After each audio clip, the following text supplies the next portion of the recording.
예, 공인노무사 수험생 여러분 안녕하십니까? 안녕하세요. 예, 저는 베리타스 법학원에서 공인노무사 강사를 했었고요. 지금 티치온에서 공인노무사 강사를 하고 있는 김대현 강사라고 합니다. 자, 그래서 저희가 이번 시간에는 재무관리론 기출문제들 및 응용문제들 풀이 두 번째 시간을 진행하도록 하겠습니다.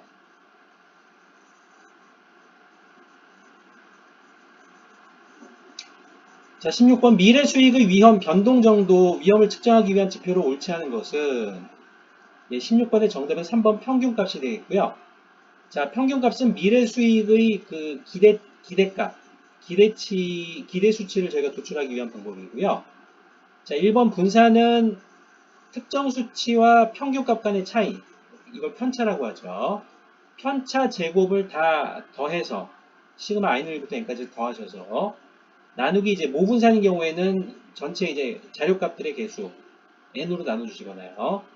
표본 분산인 경우에는 그 표본의 개수 n-1로 나눠주신 것이 표본 분산이 됩니다. 자, 그래서 1번 분산은 맞고요. 예, 분산에다가 루트를 씌워주는 것. 다시 말해서 분산의 양의 제곱근이 표준 편차입니다. 그래서 2번하고 4번은 같은 의미고요. 평균 절대 편차는 특정 수치 마이너스 평균값이 이제 편차죠. 거기 절대값을 씌워주시면 평균 절대 편차가 되고요. 그 절대 편차 값을 시그마 i는 1부터 n까지 모두 다 더해주신 다음에 나누기 자료값들의 개수 n으로 나눠주신 것이 평균 절대 편차가 됩니다. 그래서 5번도 맞고요. 그래서 미래 수익의 위험을 측정하기 위한 지표가 아닌 것은 3번 평균값이 되겠습니다.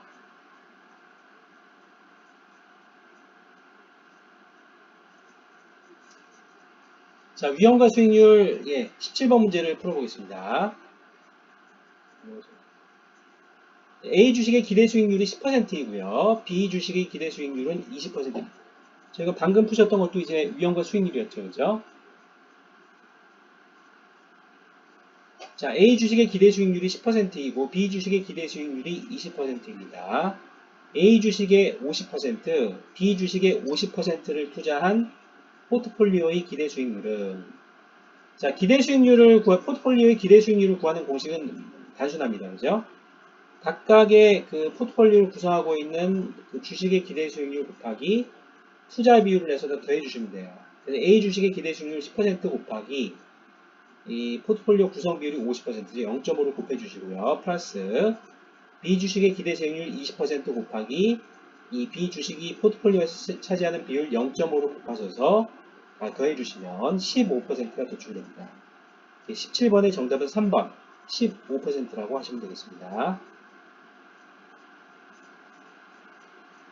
네, 18번 자본예산 기법과 포트폴리오에 관한 설명으로 옳지 않은 것은 자, 18번의 정답은 1번이 되겠습니다.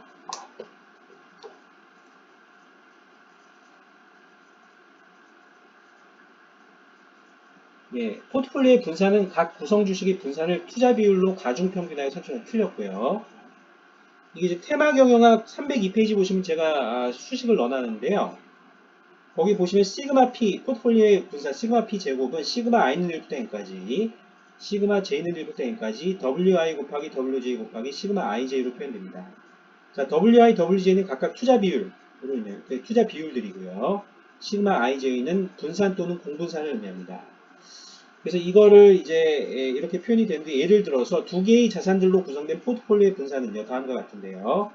시그마 P 제곱은 WI 제곱 곱하기 시그마 1 제곱 플러스 W2 제곱 곱하기 시그마 2 제곱 플러스 2 곱하기 W1 W2 시그마 1 2 여기서 시그마 1 2는 R1 R2 간의 코베리언스 그죠? 각각의 그 수익률 값들 간의 코베리언스 공분산을 의미합니다. 그죠? 그래서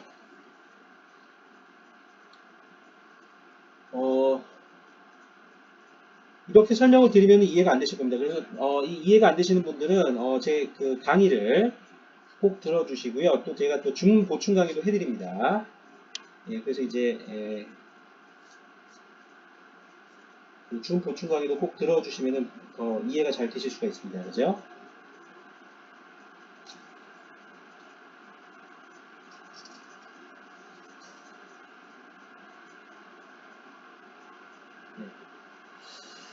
예, 그래서 1번이 정답이고요. 자, 2번 비체계적 위험은 분산 투자를 통해 제거할 수 있는 위험이다. 네, 맞습니다. 자, 그리고 3번 단일 투자안의 경우 순현재 가치법과 내부 수익률법의 경제성 평가 결과는 동일하다. 맞죠? 자, 4번 포트폴리오 기대 수익률은 각 구성 주식의 기대 수익률을 투자 비율로 가중 평균하여 산출한다. 맞습니다. 제가 방금 전에 풀어보셨고요. 그죠? 그 다음에 5번 두 투자안들 중 하나의 투자안을 선택해야 하는 경우 순현재 가치법과 내부 수익률법의 선택 결과는 다를 수 있다. 5번과 같은 문제가 있기 때문에요. 보통 이제 저희가 이제 기업, 또는 이제 공공기관들이나 기업, 민간기업들이 이제 정부에서도 이런 비슷한 투자 타당성 결정 방법을 활용하시는데요. 어찌됐건 이제 보통 이제 민간기업들이 그 투자 타당성 분석을 하실 때는 순현재 가치법을 더 많이 쓰죠, 그죠? 그래서 이제 그 순현재 가치법, 내부 수익률법, 수익성 비율법, 그죠? 그 수익성 비율법이라 그래서 그 편익의 현재 가치 나누기 비용의 현재 가치를 구하는 그 세 가지 방법이 다 결과 수치들이 제시는 되는데요. 의사결정을 하실 때는 결국 투자 의사결정을 하실 때는 순현재 가치법을 쓰게 됩니다. 자, 그 다음에 저희가 자본자산 가격 결정 모형 시험 문제들을 좀 풀어보도록 하겠습니다. 그죠? 자, 먼저 저희가 이 자본자산 가격 결정 모형 CAPM 하시기 전에 그 전 단계로 마코비츠 교수님의 평균 분산 포트폴리오 이론을 먼저 공부하셔야 되는데요. 자, 이 마코비츠가 제시한 포트폴리오 이론의 가정으로 옳은 것은 정답은 5번이 되겠고요. 각각이 왜 틀렸는지를 제가 설명해 드리겠습니다. 이게 이해가 안 되시는 분들은 제 강의를 꼭 들어주세요. 그럼 준 보충 강의들도 제가 해드리니까요. 그죠? 자, 1번 투자자들은 기대 수익 극대화를 추구한다. 틀렸습니다. 기대 효용의 극대화를 추구한다고 합니다. 기대 효용은 저희가 영어로 expected utility라고 하는데요. 여기서 제가 좀 설명을 드리기가 좀 그렇습니다. 이 기대 효용의 정의와 계산 방법은요. 네이버 정보 검색이나 좀 구글 정보 검색을 좀 해주십시오. 예. 그리고 이제 그래도 이해가 안 되시는 분들은 제 티치온 강의 웹페이지에 있는 자유 게시판이나 제 네이버 그죠? 테마경영같이 네이버 카페 있죠? 거기 자유 게시판에 글들을 올려주시면 제가 답변을 해드리겠습니다. 답변 내용들을 올려드리겠습니다. 달아드리겠습니다. 예, 1번 틀렸습니다. 2번 거래비용과 세금을 고려한다. 현실 세계의 거래비용과 세금이 있지만요. 일단 마코이츠 교수님이 제시한 포트폴리오 이론에서는 거래비용과 세금이 없다고 가정합니다. 자, 3번 투자자들은 포트폴리오 구성 시 무위험 자산을 고려한다. 예, 틀렸고요. 일단은 마코이츠 교수님이 제시하신 포트폴리오 이론에 의하면 투자자들이 구성하는 포트폴리오에는 위험 자산만을 고려합니다. 그래서 무위험 자산까지 고려해서 이제 자산을 배분하는 경우는 자본자산 가격 결정 모형 CAPM과 관련이 있다. 그죠? 예, 이렇게 저희가 이해하시면 되겠습니다. 3번도 틀렸고요. 자, 4번 완전 자본시장이 고려된다. 이것도 이제 저희가 자본자산 가격 결정물 CAPM하고 관련이 된 과정이죠.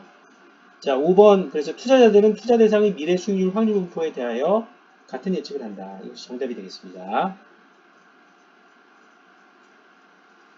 자, 그 다음에 20번 시장 포트폴리오의 기대 수익률과 표준 편차 간의 선형 관계를 나타내는 선은 정답은 저희가 3번 자본시장선 하시면 되겠습니다. 이건 그대로 넘어가겠습니다.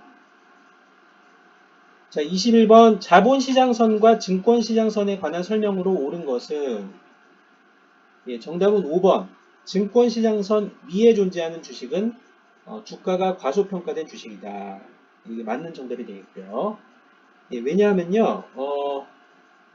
증권시장선 위쪽의 주식은 균형 수익률 이상의 할인율을 가지므로 저평가된다고 보시면 과소평가가 된다고 보시면 되겠어요. 그래서 5번이 정답이고요. 자, 그러면 왜 이게 틀렸는지 하나하나 알려드리겠습니다. 자본시장선은 자기자본 비용의 산출에 활용이 됩니다. 1번 틀렸고요. 2번이요. 자본시장선을 이용하여 효율적 포트폴리오의 균형 가격을 산출할 수 있어요. 2번도 틀렸고요. 3번. 자본시장선은 위험 자산과 무위험 자산을 결합한 포트폴리오를 상정합니다. 자, 그래서 3번도 틀렸고요. 4번. 자, 증권시장에서는 포트폴리오 기대 수익률과 베타와의 선형관계를 나타냅니다. 4번도 틀렸습니다. 자, 5번. 증권시장선 위에 존재하는 주식은 주가가 과소평가된 주식이다. 5번이 정답이죠. 자, 2021년 공인노무사 시험 제1차 시험의 경영학개론 시험에도 이게 비슷한 문제가 나왔어요. 이 자본자산 가격결정과 CAPM은요, 잘 공부를 해두시기 바랍니다. 자, 22번 시험 문제를 풀어보겠습니다. 시장 포트폴리오 수익률의 표준 편차가 0.1이고요. 주식의 수익률과 시장 포트폴리오 수익률 간의 공분산이 0.02일 경우 주식의 베타는, 자, 이 시험 문제를 계산하실 때는 저희가 그대로 공식에 넣으시면 되겠죠. 주식의 베타는 주식A와 시장 포트폴리오 수익률의 공분산 나누기 시장 포트폴리오 수익률의 표준 편차의 제곱으로 이걸 공분산을 나눠주시면 되겠어요. 그대로 넣으시면 돼요. 이거는 결국은 0.02 나누기 0.1의 제곱을 하시면 됩니다. 0.1의 제곱을 하시면 0.01이 되죠. 즉 주식 A의 베타는 0.02 나누기 0.01 하시면 2가 되겠습니다. 그래서 22번의 정답은 3번 2라고 하시면 되겠습니다. 23번 시험 문제를 풀어보겠습니다. 자본자산 가격정의 CAPM이죠. 시장 포트폴리오 기대 수익률이 12%이고 무위험 수익률은 6%이다. A 주식의 베타가 1.5라면 증권시장선 SML에 의한 이 주식의 균형 수익률은, 자, 이거는 CAPM 공식에 그대로 대입을 하시면요. 자본자산 가격정의 공식에 대입을 하시면 균형 수익률은 무위험 수익률 6% 플러스 시장 포트폴리오 기대 수익률 12% 마이너스 무위험 수익률 6% 곱하기 베타 1.5를 하시면 돼요. 6% 플러스 9%가 돼서 15%가 되겠습니다. 정답은 23번의 정답은 3번 15%라고 하시면 되겠습니다. 자, 그 다음에 저희가 자본비용과 레버리지 시험 문제들을 좀 풀어보겠습니다. 자, 그 가중평균 자본비용은 저희가 discounted cash flow method, 저희가 투자 타당성 의사결정을 하실 때, 분석하실 때 DCF 메서드는요, 그러니까 수년제 가치법인데 그 단기 순이익을 쓰는 경우도 있어요. 기업 실무에 따라서. 그 경우에도 어떤 경우건 DCF 메서드건 그 단기 순이익의 수년제 가치법을 쓰시던 거기에 쓰이는 할인율을 계산할 때 이 할인율로 쓰이는 겁니다. 그죠? 현재 가치를 계산할 때 그 할인율 수치로 가중평균 자본비용이 쓰인다고 보시면 되겠어요. 여기서는 이제 저희가 정답이 9%인데요. 그러니까 9%로 계산이 되면 그거를 할인율로 투자 타당성 분석을 할 때 그 현재 가치 구할 때 그 할인율 수치로 쓰는 겁니다. 그러니까 1 플러스 0.09로 각각 나눠주시는 거죠. n차승으로, n승으로요. 그런 형태로 저희가 계산하시면 되겠습니다. 자, 그래서 이 경우에 저희가 이제 WACC, weighted average, 그죠? weighted 가중평균 자본비용 그대로 저희가 푸시면은 WACC는 weighted average cost of capital이죠. 자, 자기자본 비율 곱하기 자기자본 비용 플러스 타인자본 비율 곱하기 타인자본 비용이 됩니다. 결국 그 타인자본의 시장가치하고 자기자본의 시장가치를 합하시면 100억이 되고요. 그 중에 자기자본 비율이 80%니까 0.8 곱하기 10% 플러스 타인자본의 비율이 0.2죠. 0.2 곱하기 5% 해서 더해주시면 8% 플러스 1%에서 9%가 되겠습니다. 그죠? 24번의 정답은 3번이라고 하시면 되겠습니다.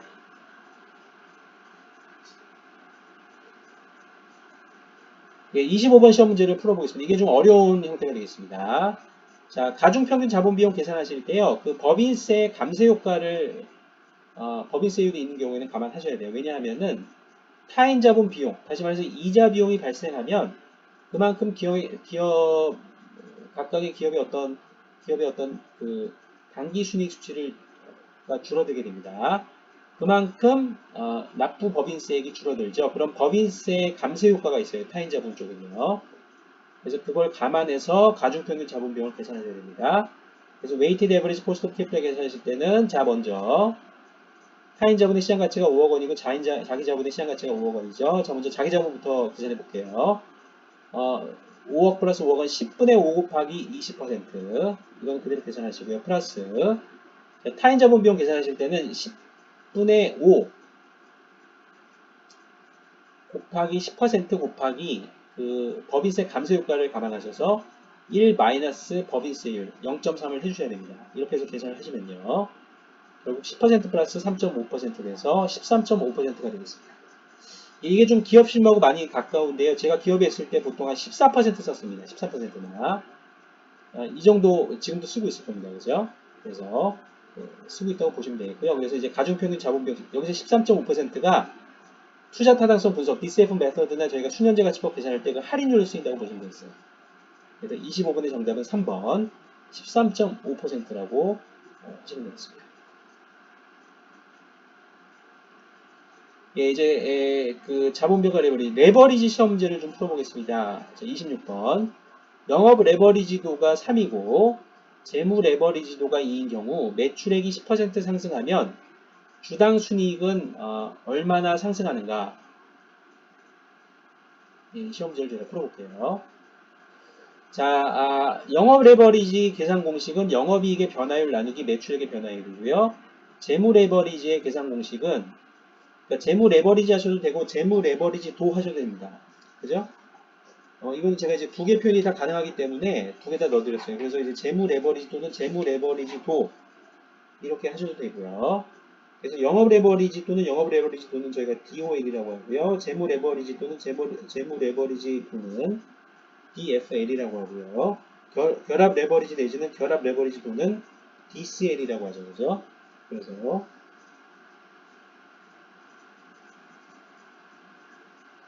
어찌됐건 이제 이 둘을 곱해 주시면 그러니까 재무 레버리지, 영업 레버리지, 여기 변을 재무 주당 순이익 변을 이걸 곱하시면은 결합 레버리지가 나옵니다. 이것이 이제 주당 순이익의 변화율 나누기 매출액의 변화율이에요. 자, 그래서 이제 매출액이 10% 상승한다. 그래서 분모가 0.1이라 10%란 얘기죠. 자, 주당 순이익의 변화율은 저희가 이제 결합 레버리지도가 6이니까요. 주당 순이익은 매출액이 10% 상승할 때 주당 순이익은 60% 상승하게 된다. 그래서 26번의 정답은 3번 60%라고 하시면 되겠습니다. 자, 27번 시험 문제를 풀어보겠습니다. 보통주에 관한 설명으로 옳지 않은 것은 그죠? 예, 정답은 3번 기업의 재무구조를 악화시킨다 이게 되겠습니다. 자, 1번 보통주를 발행해서 이제 자본금이 증가하게 되면 자본금 수치가요. 장기 자금을 안정적으로 조달할 수 있죠. 이 주주분들은 기업의 주인분들이세요.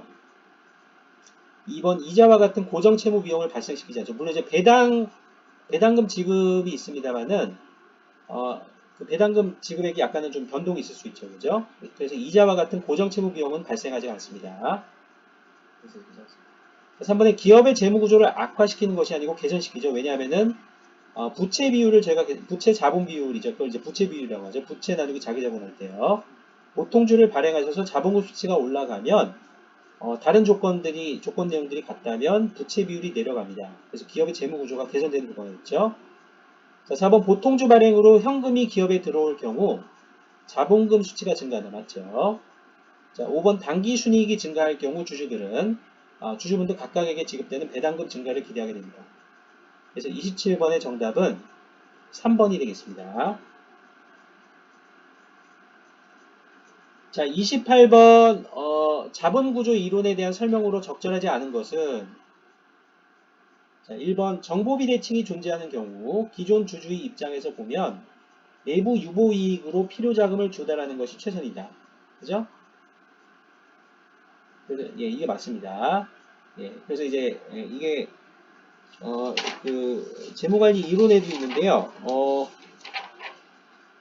C 마이어스라는 교수님의 자본조달 순서 이론, 패킹 오더 티어리에 의하면은 기업이 가장 선호하는 투자자금의 조달 방식은 여기서 이제 기존 주주라고 나와 있습니다만은 그죠?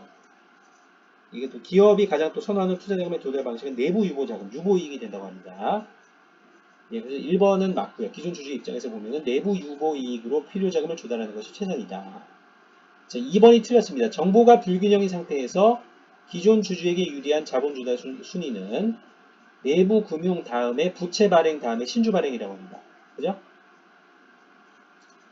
왜냐하면은 이제 부채 발행은 신주 발행에 비해서 그 법인세 절감 효과가 있기 때문에요. 기존 주주에게 유리할 수가 있다고 합니다.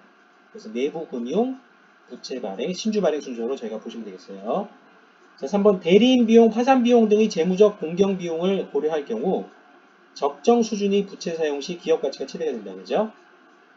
이 부채를 활용하시게 되면 법인세 절감 효과가 있지만요. 또 고정 이자 비용이 발생한다는 또 문제가 있어요. 그래서 또 이제 그것이 이제 누적이 되면은 이자 비용이 이제 굉장히 커지면서 파산으로 연결될 수가 있죠. 만기가 됐을 때 그 부채를 상환하지 못하는 기업이 파산을 합니다. 이런 이제 파산 비용도 있고요. 또 대리인 비용, 그죠? 그래서 이제 저희가 부채를 활용하더라도, 그죠? 그런 대리인 비용이 또 발생하게 됩니다. 그런 기존에 부채를 조달할 때 그런 어떤 그 금융기관, 그죠? 자금 조달을 해준 금융기관과 그 기업 간의 대리인 비용도 있고요.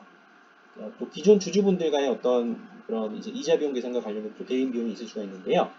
그래서 이제 부채가 너무 늘어나게 되면은 그 기업이 이제 또 문제가 있어요. 그래서 각 기업마다의 적정 부채 비율이 정부에서 이거를 정부 경제정책당국에서 정해주시는 경우도 있고요. 또 금융기관들이 제시하는 경우도 있고 기업 스스로도 이제 뭐 경영기획팀이나 재무관리팀이나 이런 회계팀 이런 데서 다 제시를 하게 됩니다. 그래서 그 적정 수준의 부채를 활용하셔야 됩니다. 이건 이제 업종마다 약간 기업마다 좀 다를 수가 있어서요. 뭐 150%, 200%, 뭐 100%, 뭐 이런 형태로 다 가이드라인이 있는 경우가 있습니다. 3번 맞습니다. 4번에 기업이 신주를 발행하면 다른 조건들이 동일할 경우 부채 비율이 내려가죠. 그래서 제가 아까 앞에 설명해 드렸죠. 부채 나누기 자기 자본을 하시면 이제 그게 부채 비율이 돼요. 부채 금액 나누기 자기 자본 금액을 하시면 부채 비율이 되는데요. 다른 조건들이 동일한 상태에서 기업이 신주를 발행하시면은 자기 자본 금액이 올라갑니다. 분모가 올라가니까 부채 비율은 내려갑니다. 자, 5번 법인세가 존재하는 경우 부채 사용 시 법인세 절감 효과가 발생하게 됩니다. 왜냐하면 부채 활용 시 이제 지급되는 이자 비용만큼 그 당기 순이익이 줄어들고요. 금융 비용이죠, 그죠? 그래서 납부 법인세가 줄어드는 효과가 있어요. 그래서 28번의 정답은 2번이 되겠습니다. 자, 29번 우리나라 주식시장에서 주주들이 배당금 수익을 선호하는 이유로 옳지 않은 것은 정답은 1번입니다. 세금 효과고요. 왜냐하면 우리나라 세법상 배당소득세율이 그 자본이득세율보다 높아요. 그래서 이제 배당금 수익이 세금 효과 때문에 선호가 된다고 볼 수 없습니다. 1번 틀렸고요. 정답은 1번이고요. 자, 2번 불확실성 제거는 맞죠, 그죠? 자, 배당금 지급이 이루어지면은 주주들의 이제 미래 불확실성을 좀 제거해줍니다. 바로 이제 배당금 수익 형태로 들어오죠. 현금이 들어오니까요. 물론 주식 배당이 이루어지는 경우도 있지만 이제 보통 현금 배당이 이루어지죠, 그죠? 그래서 불확실성을 제거하는 효과가 있습니다. 자, 3번의 신호 효과는요. 그 기업이 이제 기업이나 금융기관, 민간기업들이나 공공기관들도 있는데요. 그 금융기관들이 이제 그죠? 이런 이제 민간기업들이나 공공기관들이나 금융기관들이 배당금 각각 이제 배당금 지급을 한다는 얘기는 배당금들요. 그만큼 그 민간기업들이나 공공기관들이나 금융기관들이 이제 그 단기 순이익이 나고 경영이 잘 이루어지고 있다라는 신호효과의 역할을 하는 경우가 있습니다. 그죠? 네, 3번 맞고요. 네, 4번에 이제 그 현재 수익 선호. 그러니까 그렇게 신호효과를 발산하게 되면 다음번 이제 신주 발행을 해서 증자를 할 때 이제 투자자분들을 좀 더 좋은 조건으로 많이 이제 모실 수가 있는 거죠. 그래서 신호효과가 있습니다. 4번 현재 수입 선호 있습니다. 기존 주주분들이 현재 수입을 선호하는 경향이 있고요. 5번 생활비 확보. 기존 주주분들이 이제 배당금 수입을 이제 그죠? 생활비 용도로 활용하실 수가 있죠. 그죠? 생활비 목적으로요. 생활비 용도로요. 생활비 확보. 5번 생활비 맞습니다. 정답은 1번이라고 하시면 되겠습니다. 자, 30번 최근 대규모 사업의 프로젝트 파이낸싱에 대한 시험 문제를 좀 풀어보겠습니다. 30번 최근 대규모 사업의 추진을 위해 프로젝트 파이낸싱 방법이 많이 활용되고 있어요. 다음 중 프로젝트 파이낸싱에 대한 설명으로 옳은 것은 자, 1번. 자, 정답은 5번입니다. 프로젝트 완성 후 조달되는 수익으로부터 대출금을 상환한다 맞고요. 1번 보겠습니다. 대출을 위해 물적 담보를 제공해야 한다. 예, 그 프로젝트 파이낸싱은요, 그 프로젝트의 자산을 담보로 하는 금융으로 정의됩니다. 그래서 그 자금 조달 자체가 이루어지는 시점에서는 물적 담보가 없을 수도 있어요. 1번 틀렸고요. 2번 대출 신청자의 신용이 대출 결정이 주된 기준이 된다. 이거 틀렸습니다. 그 프로젝트 파이낸싱에서는 사실 파이낸싱에서 돈을 빌리는 사람의 신용보다는요, 완성될 프로젝트 자체의 수익성이 더 중요합니다. 그래서 2번이 틀렸습니다. 3번 위험이 상당히 작은 자금 조달 방식도 틀렸고요. 위험이 상당히 크다고 볼 수 있습니다. 왜냐하면 그 프로젝트가 성공을 해야 됩니다. 그죠? 그 프로젝트 5번에 나와 있죠. 프로젝트의 완성 후 조달되는 수익으로부터 대출금이 상환이 되니까요. 위험이 상당히 크다고 볼 수 있어요. 큰 자금으로. 그죠?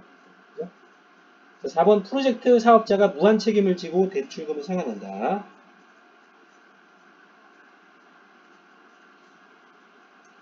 예, 틀렸고요. 프로젝트 파이낸싱에서는 자금을 차입 상환하는 주체가 프로젝트의 사업주나 주주가 아니고요. 새로 개발되거나 설립되는 프로젝트 그 자체가 됩니다. 따라서 대출 담보로서는 이제 프로젝트 자산보다는 프로젝트의 현금 흐름이 중요하게 되며 파이낸싱의 구조는 프로젝트의 경제적 타당성과 현금 흐름이 상대적 신뢰성에 따라 달라지게 됩니다. 4번도 틀렸고요. 5번이 정답입니다. 프로젝트의 완성 후 조달되는 수익으로부터 대출금을 상환한다. 그죠? 자, 선물에 대한 시험 문제를 저희가 풀어보겠습니다. 먼저 이제 선물과 관련해서 선도거래에 대해서 먼저 저희가 시험 문제를 풀어보셔야 되겠죠.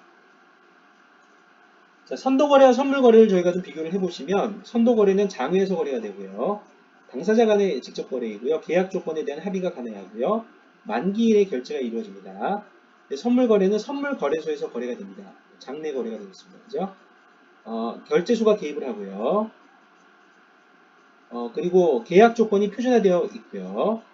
결제소에 의해서 일일 정산이 이루어집니다. 그래서 만기 전 정산이 가능합니다. 볼 수 있습니다.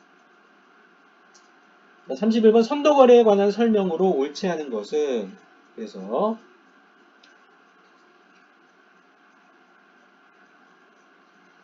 5번이 되겠습니다. 청산소에 의해 일일 정산이 이루어진다. 예, 그 선도거래에서는 별도의 청산소가 없습니다. 그래서 5번이 틀린 것이 되겠고요. 1번 거래 상대방의 신용 리스크가 직접적으로 노출된다 맞고요. 2번 장외시장에서 거래가 이루어집니다. 3번 만기일에 결제가 이루어지고요. 4번 계약 조건이 표준화되어 있지 않습니다. 이거 맞는데 5번은 틀렸습니다. 자, 32번 시험 문제 풀어보겠습니다. 미리 정해놓은 일정한 시점에 양 등급 가격, 만기일 등에 대하여 계약을 맺고 이 계약의 만기일 이전에 반대 매매를 행하거나 또는 만기일의 현물을 인수 및 인도함으로써 그 계약을 종결하는 거래 형태는 예, 정답을 2번 선물거래, 퓨처즈 거래라고 하시면 되겠습니다.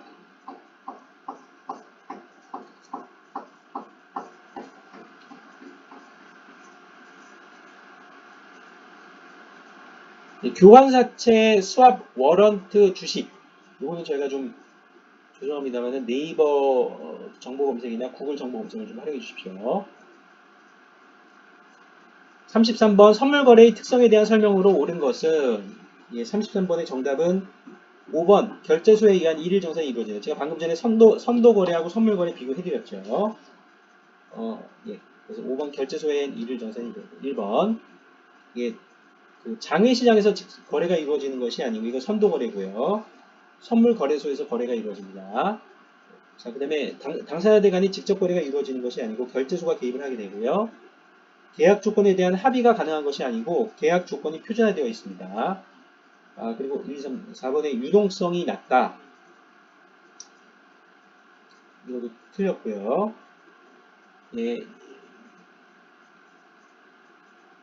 유동성이 좀 높다 또는 크다. 예, 그렇게 보시면 되겠습니다. 그리고 5번은 맞습니다. 결제소에 의한 일일 정산이 이루어진다. 그죠?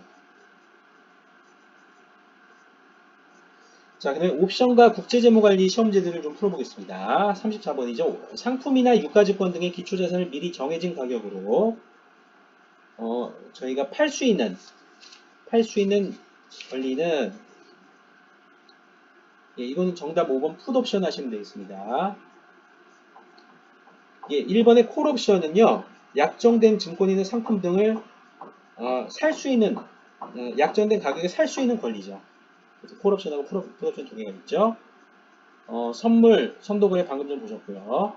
예, 스왑은 저희가 이제 구글 정보 검색이나 네이버 정보 검색을 좀 활용해 주십시오.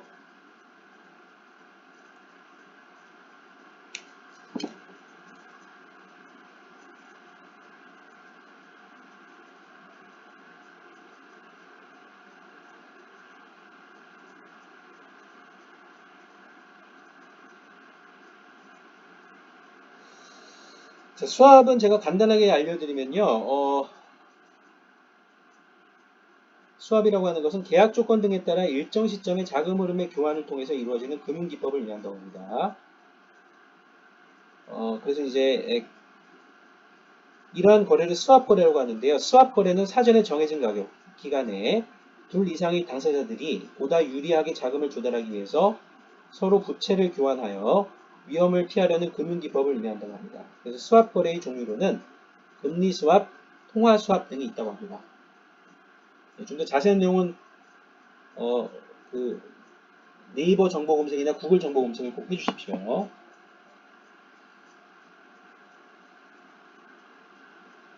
자, 35번 옵션에 관한 설명으로 옳지 않은 것은, 네, 정답은 2번이 되겠습니다. 콜옵션은 약정된 증권이나 상품 등을 약정된 가격에 살 수 있는 권리를 의미한다고 보시면 되겠습니다. 자, 다른 내용들은 다 맞고 1번 옵션이란 약정된 기간 동안에 미리 정해진 가격으로 약정된 증권이나 상품을 사거나 팔 수 있는 권리이다. 이 맞고요. 자, 그리고 3번 풋옵션의 가격은 행사 가격보다 클 수 없죠. 그리고 콜옵션의 가격은 기초자산의 시장 가격보다 클 수가 없습니다.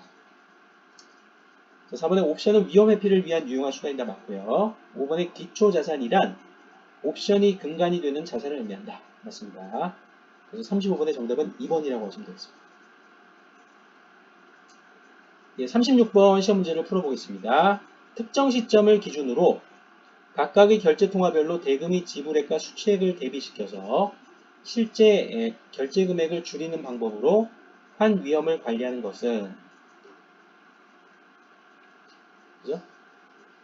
자, 이거는 정답을 저희가 이제 1번 네팅이라고 하죠. 그러니까 대금의 지불액과 수취액을 네팅시킨다고 하죠, 그죠?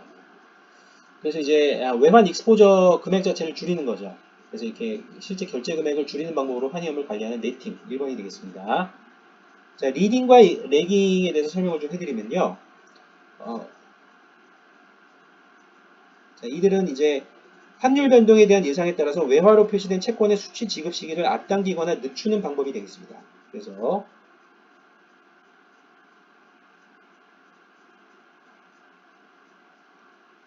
리딩하고 앞당기고 늦추는 거죠. 자, 그래서 이제 이는 환율 변동, 다시 한번 설명해 드립니다. 이는 환율 변동에 대한 예상에 따라 외화로 표시된 채권의 수취 지급 시기를 앞당기거나 늦추는 방법을 의미합니다. 만약 자국 통화의 가치가 상승, 즉 환율이 하락할 것으로 예상되는 경우에는 외화 채권의 수치는 앞당기고요. 외화 채무의 지급은 늦추는 것이 유리하고요. 왜냐하면은 이제 자국 통화의 가치가 상승할 것이니까요. 외화 채권은 빨리 수치를 해서 빨리 이제 자국 통화로 바꿔주면 그만큼 가치 상승분을 얻을 수 있죠. 외화 채무의 지급은 늦추게 되면은 자국 통화의 가치가 상승하니까 외화 채무의 가치가 내려간다고 볼 수 있어요. 그래서 이게 지급은 늦추는 형태가 되겠고요. 자국 통화의 가치가 하락, 즉 환율이 상승할 것으로 예상되는 경우에는 외화 채무의 지급을 앞당기고 외화 채권의 수치는 늦추는 것이 좋다. 이런 형태로 아까와는 이제 반대 논리로 해서 그죠? 이런 것을 리딩과 레깅이라고 합니다. 자, 매칭이라고 하는 것은 이는 이제 미래에 수취할 금액과 지불할 금액을 통화별 만기별로 일치시킴으로써 자금 흐름의 불일치에서 발생할 수 있는 위험을 제거하는 기법을 매칭이라고 한다고 합니다. 자, 4번의 옵션은 저희가 앞에서 콜옵션, 풋옵션 공부하셨고요. 자산부채 관리는 말 그대로 기업의 자산부채를 관리하는 것입니다. 자, 그래서 정답을 36번 1번이라고 하시면 되겠습니다. 자, 수고하셨습니다.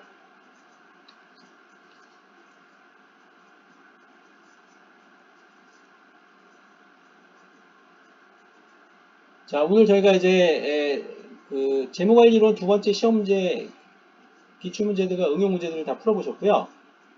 오늘 제가 풀어보신 시험 문제 패턴으로 많이 시험 문제가 실제 나올 수가 있습니다. 그죠? 그래서 공부를 잘 해두시고요.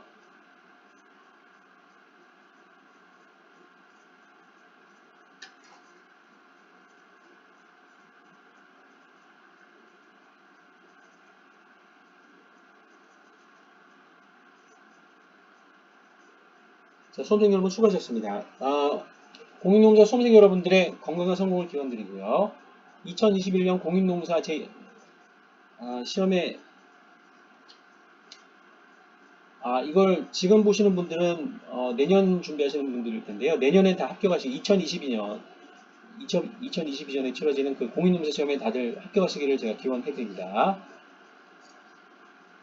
그리고 올해 2차 시험 보시는 분들이 이걸 그냥 참조용으로 이제 주관식 답안지 작성하기 위해서 이제 보시는 분들도 있을 수가 있겠네요. 그분들은 또 2021년에 치러지는 2021년에 치러지는요. 공인농사 시험에 2021년 공인농사 시험 합격하시기를 제2차 시험과 제3차 면접 시험에다 합격하시기를 기원드립니다. 네, 감사합니다. 건강한 성공을 기원드립니다. 감사합니다.